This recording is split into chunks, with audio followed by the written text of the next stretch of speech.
Well, hi everybody and welcome to the Mental Toughness and Body Show.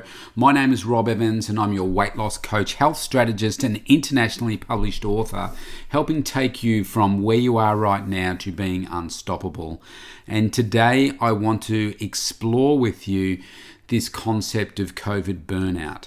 Now, where I am living here in Melbourne, Australia, Victoria, if you've been seeing any of the news wherever you live in the world, if you don't live in my part of the world, Victoria has gone out of control with COVID. Most of the other states have got it very much under control, and we've had more deaths in our state than anywhere else. It's running rampant in the aged care sector. And to put this in perspective, most of the other states have 0 new cases a day, and that's been that way for a number of weeks and even months now for most. New South Wales is starting to get a few, but we're talking double digits, maybe 10, 14. I think there might have been 20 or something today. We've been getting 700. We've been getting, since we're in the 4th lockdown, which is the biggest restrictions that we've faced since World War II in the 1940s. We've been doing that for a week now, and the numbers have dropped. I think we peaked at 700 and something, maybe even 800 or close to 800. We've been running, I think we went down to 429 in the high 300s, low 300s. Yesterday we had don't quote me, but I think it was like 270 something. Today we're back up to 411, 21 deaths today. It's the worst day in COVID. The majority of those are in the aged care sector. And when you look at our numbers compared to everybody else, you think, what the hell is going on here? And how did it get so bad? And there comes a point where we're the only state that is in this stage 4 lockdown. If you go further north, like up in Queensland and Northern Territory and even Perth, they're starting to open up again. New South Wales, I think, are looking at some restrictions again. And you've got to ask yourself the question, why is it so wrong here? And there's not a lot of accountability for that at the moment. There's a couple of inquiries going on, one into aged care, one into the hotel quarantine. And so what was happening, for those of you that don't know, people that were coming back home from overseas or even visitors visitors were stopped out of the country for a while, and it was only, they're not allowed in at all now, and it was only residents that were allowed back in. And so people came back in. Initially, when COVID first started hitting, they weren't quarantined. And then they decided that they needed to do something better. So they started quarantining them in motels. And they were supposed to be isolated in the motels and basically like locked in. But as is coming out now, and this is why there's a hearing into it, the people were getting out of quarantine. And it seems that one of the workers that was, say, a security guard in quarantine, from that one person, he infected a family, which then infected multiple families, which then spread to 4 different suburbs because the family covered 4 different suburbs. That became my suburb, becoming one of the 10 hotspot suburbs back a couple of months ago. They tried that approach, then they just locked down more and more and more, and now we are where we are, and we're getting hundreds. I think we've got something like 7,000 or so active cases of coronavirus. Now, I know these numbers are nothing compared to some countries in Europe and in the US, but you have to keep in mind that the population over there is much, much bigger. And once you spread a virus in a tightly knit community where there's millions, then that becomes a much bigger, much faster. We don't have as such a bigger community, but still it's gone crazy here when it hasn't in other states. And so it got me thinking about, in my view, this is a no-win situation. You can't just keep locking people down and taking away lives and livelihoods. And like the increase in the mental health epidemic here is just crazy. I was just actually today touching base with one of my she's inactive at the moment, but she used to be a client and she's a psychologist, and just asking how things are going. And she said it's ridiculous. She said she's so busy in her normal job as well as private practice that she can't keep up. She's fully booked out till October, and she said so many people are going through so much pain, and they're really making little difference at the moment. It's that tough because it's just so impactful. So I thought, this is history repeating itself, because it was back in 1919 when the Spanish flu hit Australia and hit the world. And depending on, look, they don't have accurate numbers, but it got me curious as to what was the impact in Australia, what was the impact in Melbourne, where I live, and how long did the Spanish flu go? Because if you have a look, you can hear reports that there were 100 million, there was 500 million people globally that died, but they don't have accurate data because it was the time of the war as well, and they think that a lot of people died from malnutrition, not actually the Spanish influenza as such. So it's not really certain. But one thing is for certain, that it came to Australia, and from what I've been able to read, there was about 10 to 12,000 people that passed away from the Spanish flu. Now, right now, we're up to about 300, I think. Actually, it's probably more than that now. It'd be, say, 320. And I think it's around 260 or something of those come from Victoria. Maybe it's 280 as of today, because another 21 went on. So very, very big numbers. So I got to doing some research and having a look into it and seeing, so when did this start for the Spanish flu? It's about 100 years ago. And from what I can understand, it was towards the end of 1918 when it started to become prevalent. And it came to Victoria in around January 1919. And it's progressed fairly quickly. And look, it was a different time, and apparently the states, they didn't really, they weren't coherent. And so each one was kind of left to do their own thing. Maybe that's a little bit like the states in the US right now. There wasn't a unilateral approach to it. So right now in Australia, they have a national cabinet where they have they're called premiers here. So the leader of a state here, I think they're governors in the US. I think that's the equivalent. And they all meet together, and they're all pretty supportive of each other. From, at least that is what is portrayed through the media to the general public. And so they come up with a national strategy to help each other, etc. But back then it wasn't like that. And Melbourne, they were delaying in reporting their numbers to the Commonwealth, and that allowed, within a 10-day period, an enormous number of cases to spread from Melbourne to New South Wales, etc. So Victoria was out of control initially, but in the end, it seems like New South Wales had about 6,000 people die in total, and Melbourne was about 3,500. But I was more interested in what was the approach that they used. How did they try and get on top of it? And what happened was, so it started in early 2019, and the numbers just were growing and growing and growing, and they were slowly taking more action to shut down certain events, requiring people to wear masks, and restricting the number of people in limited spaces and on public transport.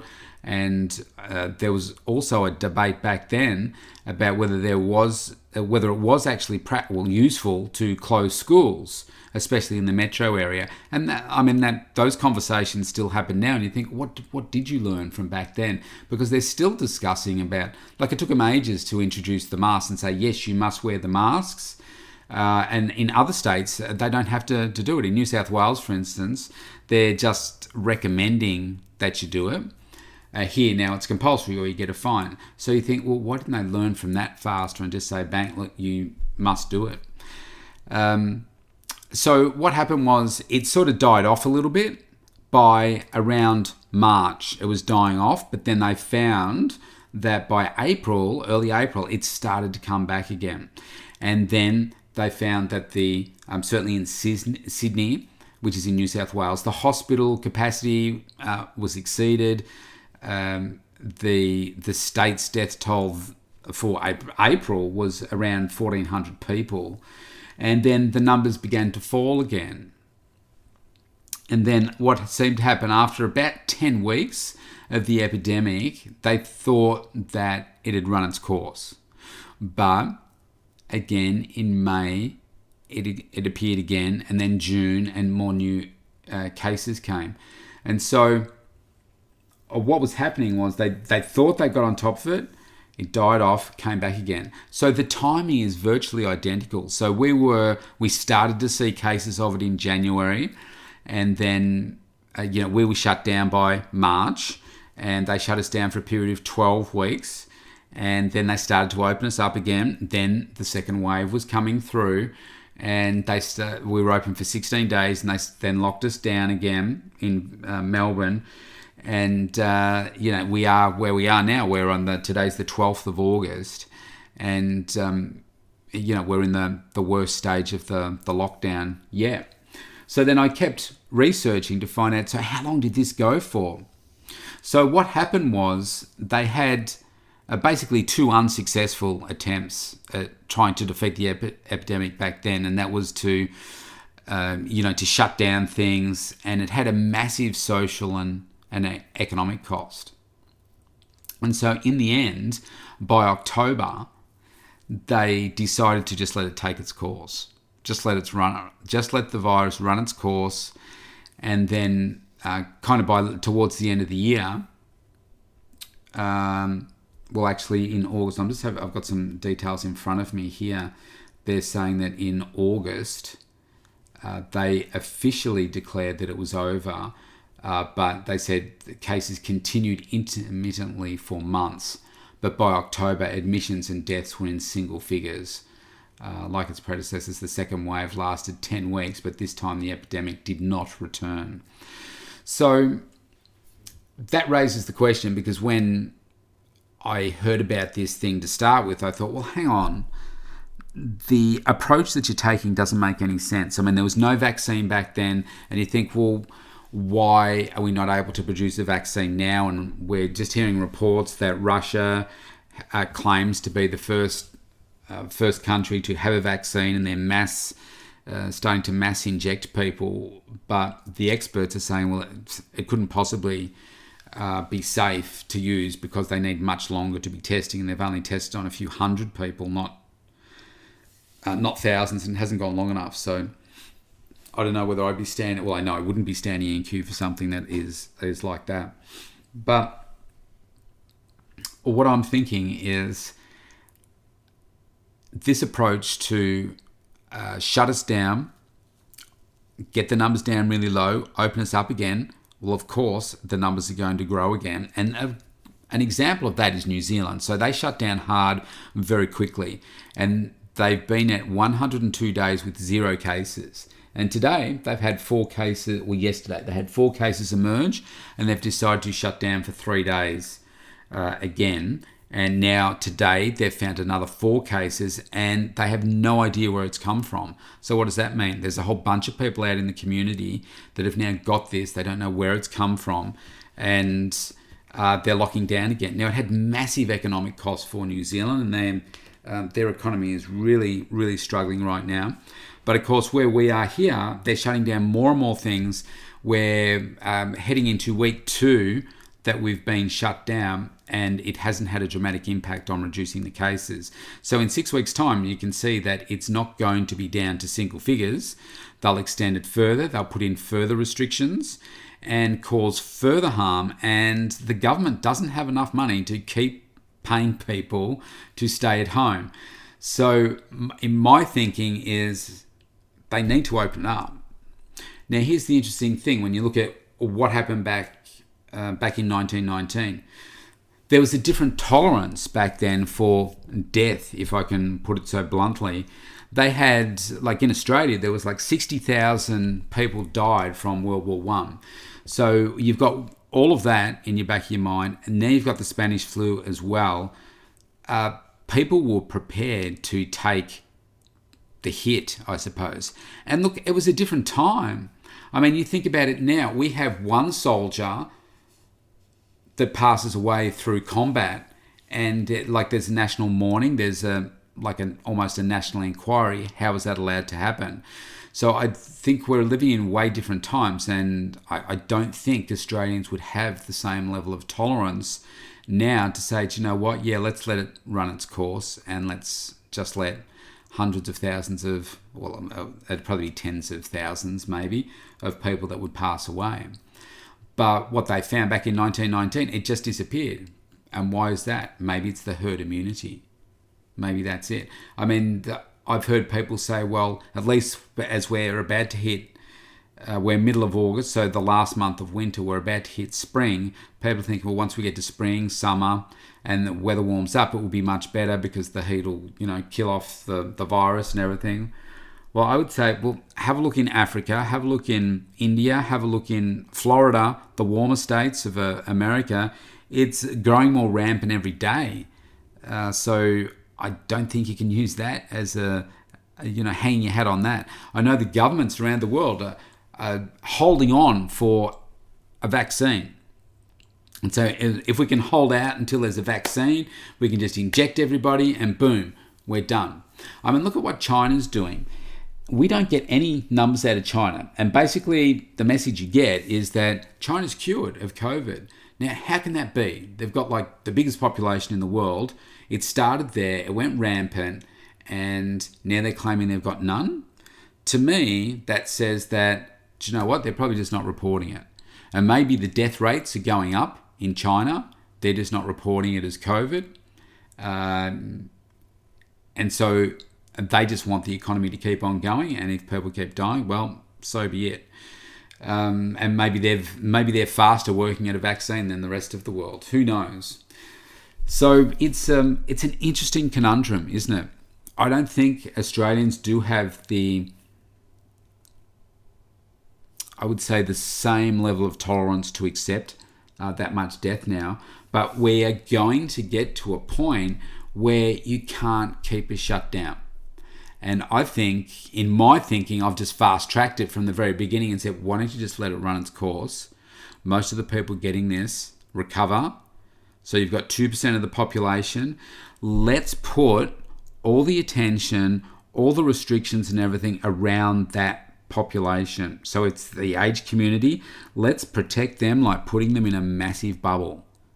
Like if necessary, let's build massive bubbles, literally, everywhere around these huge stadiums, isolate people, put the money in there, but let the economy keep going and keep people away from them and protect them. That, to me, would be a much better approach. But that's easy for me to sit on the outside and say that. I just see that we cannot keep screwing the economy and livelihoods and everything like this. It's devastating on so many different levels.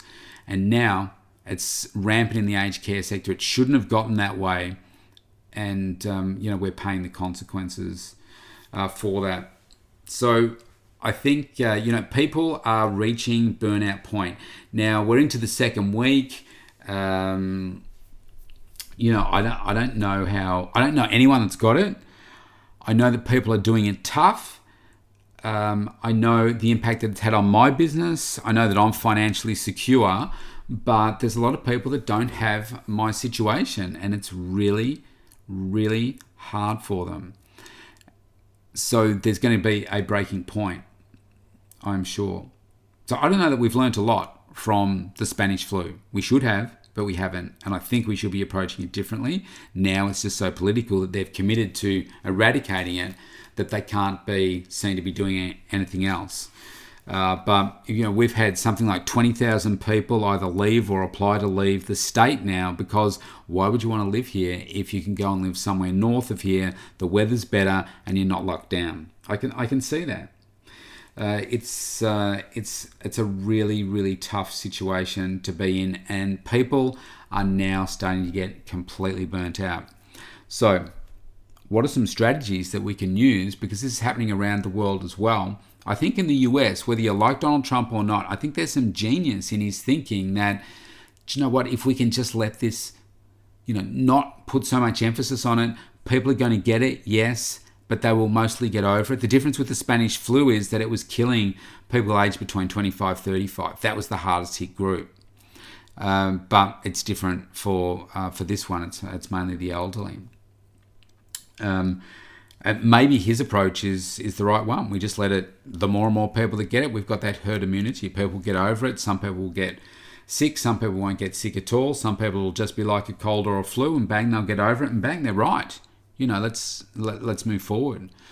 I think we've got a lot to answer for and a lot to learn. And from what I see of our political party here in my state, there is not enough. How can I say? I don't think they're being held to account enough as yet. So, but we can't control any of that. But what we can always control is what all of these things mean to us. And I think for me personally, I'm finding that each and every day, I've got to get up with purpose. And that means that I've got to look forward to getting out of bed. I mean, I run my own business. Yes, I'm seeing fewer clients, but I see the opportunity and the excitement in that to build, create with that extra time. And that's what I'm doing. I've mentioned this before, but I created a 90-day COVID strategy some time ago because I wanted to make sure that with this lockdown, even though they said it's going to be 6 weeks, I knew back then, I said, this is going to be at least 12 weeks. I think we'll go beyond 12 weeks and we'll still be locked down in some form by Christmas. So I said, I've got to come up with a big plan here of all these things that I can do with this time because I achieved so much in the first one. And I needed to create things in a way that created excitement for me so that each morning I'd be lying in bed thinking, right, this is what I'm going to get up and do now. This is what I've got to look forward to. This is exciting because in my industry, when I'm coaching people with health and wellness and business coaching and stuff, there's a lot of people that are leaving this space because it's too hard. What does that mean? Well, that creates opportunities when the market opens back up again and they can see that you've stayed connected with people all the way along. So I love what the Queen Mother did. So British Empire, back in World War II, London was being bombed like anything, and the keepers of the royal family, the protectors, wanted the royal family to leave. And she said, no, these are my people. I'm going to stay with them. And because she made that decision, she became the favourite royal. And she'll probably be the favourite royal of all time because through those times when it was tough, she decided to stay. Yes, the palace could have been bombed, she could have been killed, but she decided to stay. And my goal is to make sure that I keep adding value for people, keep communicating with people, keep showing people that I genuinely care about them, checking in with people every day. I'm checking in with at least 25 people, at least 25, to make sure, are you okay? Do you need anything? What's your health and fitness concerns? How can I be of assistance to you? What are you doing? Even if it's just a check-in for some accountability. I've got clients that are pregnant at the moment, checking in with them. How are they going? How are they feeling? And I think if you do that, and it's got to come from a good place, not from how are you feeling. By the way, can I say to you something? But from the perspective of you just got to have some genuine passion for what it is that you do and love for people, and they'll remember you for this. And then in the other times, be working on how do you build what you've got to make it better. What can you add? How can you innovate? I've been looking at what people do in my space in the fitness industry, and I think, well, okay, do I want to go that path? Or I was having a great conversation with an old colleague and a mate today, and he mentioned something. I thought, you know what, that's a great idea. I need to get into that space with what I do. And that only comes from, building relationships and connecting with people. And the only reason that we connected today was, well, today is actually my birthday. So happy birthday, me. And he rang me to check in how I was. Then I was seeing how he was. And, we just had a good conversation and these things came up. We're always sharing good ideas. And I think this is the time to be doing it. Building stronger relationships, not just with new people, but with your existing people as well. And they'll remember you for it. You've got to come at it from a good place. And I think it will help them know that you're going through this as well. If they're getting close to burnout, then, just a conversation with them can help. Going for a walk with them, if you can do that, or jump on an exercise bike or a treadmill or something at either end and, have a chat together and do a workout that way. Anything, just a voice for someone to say, are you okay? How are things going? Can make the world of difference. Now, especially, and I can say this because I'm a man, especially if you're a man, because us as men, we like to think we're, like Arnold Schwarzenegger, big people with can carry the weight of the world on our shoulders, and we keep it all locked inside and we don't talk about it. Women are great communicators, so they get it out and they talk about these things with their with their partners, with their their social circle, so they can get this stuff out of their system. Men don't do that, so don't forget about the men. Just because they're quiet, that's the time to be worried about them. Like when I used to do first aid duties with our St John Ambulance here in Australia, we'd go to a duty and let's say that there was we used to do some bike ride stuff, and if there was a bike praying with multiple people, you'd have a tender scene, you'd have a look around, and there's always somebody that's screaming in pain because they're hurt themselves or whatever, and then there's some people that maybe okay, but they've just got a bit of blood off them. And then there's those that are sitting there that aren't saying anything. They're the ones that you need to be worried about because they've either been concussed or there's something else going on. And this is the same out of concussion.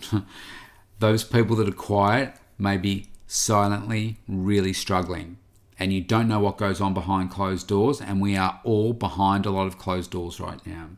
So I think this is a way to help you avoid the burnout and help others avoid the burnout too, by you adding value to them, and they will always remember you for it. So if you want to know how you can work with me in more detail, you can go to the mentaltoughnessandbodyshow.com, scroll to the bottom, click on the link, and you can opt in for a free consultation. And I would love just to have a conversation with you to see, are you okay? How can we help you? Is there some way we can work together? Or do we just need to have a chat? And I can give you some pointers about things that you can do immediately to help improve your mental health, help improve your energy levels, everything. Because remember, if you've got more energy, you can do anything and everything. Have a great day. I'll see you tomorrow.